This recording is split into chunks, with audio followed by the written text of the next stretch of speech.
My last one, and this one pains me. It really does, and I'm sure you're gonna disagree with me on this too, but my last one is Brandin Cooks, and I love Brandin Cooks. That's why I said it really does pain me to have him on my list, but um, everywhere he's been to date, he's essentially been the wide receiver one on his team, which is why he's performed so well.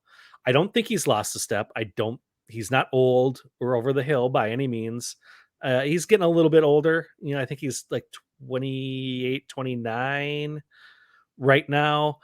Um, so not extremely old by any means, but moving to Dallas, you got CD Lamb, he's the number one. You've got Gallup, he's the number two.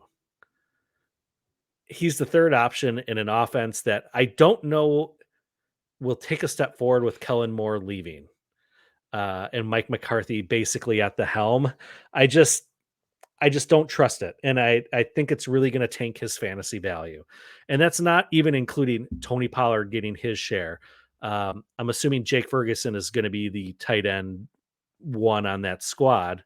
You can't have Jake Ferguson cutting into Brandin Cooks targets now. Come on. Come on. All, Don't all you say that. all I'm saying is they like to target the tight end in that offense. They have for going back to the 90s.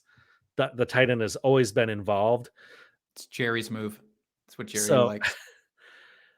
so that's why I'm down on Brandon Cooks and I have to bury him a little bit. Not off my board. He's not totally dead to me, but I think his fantasy value has really tanked fantasy wise. I think as a smart football move, this was a good signing by Dallas, and he's going to help their team. But I think for fantasy wise, you can't expect much out of him this year. Yeah, I don't completely disagree with you, actually.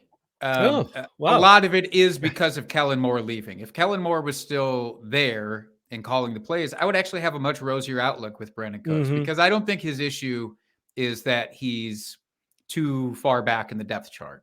I mean, we saw him really thrive with the Rams when I don't think you could consider him necessarily the number one. Right. They had Robert Woods and they had Cooper Kupp when he was coming on.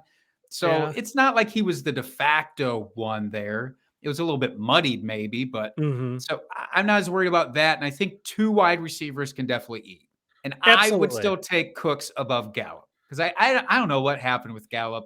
I mean, I know injuries and Hmm. coming back from injury, but it was a rough showing last year for him, even considering that.